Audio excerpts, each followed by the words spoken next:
అందరికీ నమస్కారం. Welcome to my YouTube channel. So ఈ వీడియోలో మనం ఒక మంచి ఇంపార్టెంట్ టాపిక్ గురించి డిస్కస్ చేస్తాం. సో వీడియోలోకి వెళ్ళే ముందు మన యూట్యూబ్ ఛానల్ని ఇంతవరకు మీరు సబ్స్క్రైబ్ చేసుకున్నట్లయితే దయచేసి సబ్స్క్రైబ్ చేసుకోండి. అలాగే వీడియో చివరి వరకు చూసి నచ్చినట్లయితే తప్పకుండా లైక్ చేయండి.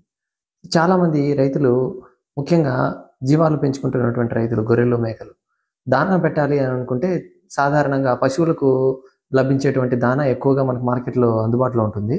సో ఆ దానా తీసుకొని వచ్చి పెడుతూ ఉంటారు కొందరు. కానీ ఆ పశువులకు కోసం తయారు చేసేటువంటి దానాలో ఏంటంటే కొద్ది భాగము యూరియాని కలుపుతారు. అది నార్మల్గానే కూడా ఒక రేషియో ఉంటుంది, కొద్దిగా కలపచ్చు అనమాట ఆ దానాలు, పశువులకు పెట్టే దానాలు.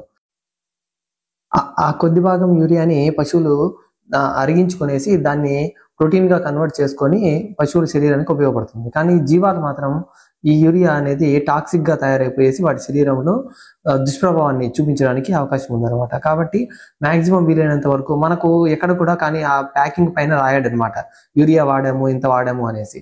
కాబట్టి సేఫ్ ఏంటంటే పశువులకు పెట్టేటువంటి దానాన్ని గొర్రెలకు మాత్రం వాడకండి మ్యాక్సిమం.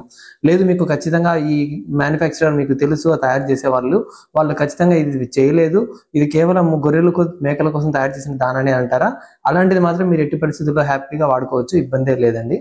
లేదు అలాంటిది మాకు దొరకడం లేదు మా ఏరియాలో, మేము దానా తయారు చేసుకునేటట్లయితే మేము తయారు చేసుకొని మేమే వాడుకుంటాము అని అనుకుంటే, సాధారణంగా మనకు దొరికేటువంటి కొన్ని దానాలో వాడేటువంటి ముడి పదార్థాలు అవి ఎంత భాగం వాడుకుంటే మనకు గొర్రెలకు సరిపోయేటువంటి దానా, అడల్ట్ గొర్రెలకు సరిపోయేటువంటి దానా తయారవుతుంది అనేది నేను ఇక్కడ మీకు చూపిస్తున్నాను. ఒకసారి చూడండి, మొక్కజొన్న లేదా జొన్న లేదా సజ్జ, ఈ మూడిట్లో ఏదైనా సరే మనకి ఏది అందుబాటులో ఉంటుందో ఆ రకం తీసుకొని అది ఒక 40 భాగాలు వేసుకోవచ్చు. అలాగే వరి నూక అంటే ఉంటుంది కదా, సన్న బియ్యం అంటారు కదా, అలాంటివి ఏవైనా సరే, లేదా బియ్యం ఏదైనా దాన్ని ఒక 10 భాగాలు వేసుకోవచ్చు. తర్వాత వరి లేదా గోధుమ తవుడు, ఇది వచ్చేసి ఒక 22 భాగాలు. సో తవుడు అనమాట ఏదైనా ఒకటి. అలాగే పప్పు దినుసుల పొట్టు అంటాం కదా, అది పొట్టు ఏ రకమైన పొట్టైనా కావచ్చు, అది ఒక 10 భాగాలు. అలాగే చెక్క అంటాం కదా, అంటే పత్తి, వేరుశెనగ, పొద్దుతిరుగుడు, ఈ చెక్కని ఒక 15 భాగాలు. అలాగే ఉప్పు ఒక భాగము, ఖనిజ మిశ్రమం అనేది ఒక 2 భాగాలు. సో ఈ విధంగా ఈ రేషియోలో మీరు కలుపుకొని అన్ని తయారు చేసుకున్నట్టయితే ఒక గ్రైండర్ కానీ గ్రైండింగ్ ఆడిచ్చేసేసుకోండి. మామూలుగా మనము ఈ మొక్కజొన్న జొన్న ఏమైనా ఆడించడం కోసం పిండి మిషన్ దగ్గరికి వెళ్తుంటాం కదా, సో ఇవన్నీ కూడా మీరు కలుపుకొనేసి పిండి మిషన్ దగ్గరికి వెళ్ళేసి వాళ్ళకి ఇచ్చారంటే మిక్సీ కొట్టేసి ఇచ్చేస్తారు. సో ఈ విధంగా మీకు ఒక 100 కేజీలు తయారైపోతుందండి. సో మనము గొర్రెలకు మామూలుగా ఆ చిన్న పిల్లలకైతే ఒక 50 గ్రాములు 100 గ్రాములు వేసుకుంటాము. అండ్ ఇంకొంచెం పెద్దవి అయితే, ఒకవేళ సంవత్సరం వయసు ఉండేటువంటివి అలాంటివి అయితే మాక్సిమం రోజుకు ఒక 200 గ్రాములు వేసుకోవచ్చు మహా అంటే, అంతే.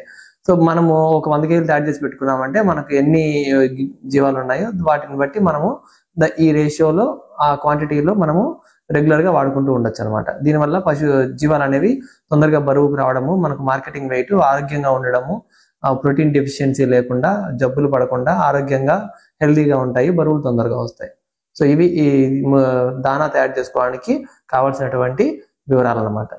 సో దీన్ని బేస్ చేసుకొని మీరే తయారు చేసుకొని మీరే వాడుకోవచ్చు. అండ్ మీరు తయారు చేసుకొని మీరు పక్కన వాళ్ళకు కూడా ఇచ్చేదానికి అవకాశం ఉంది.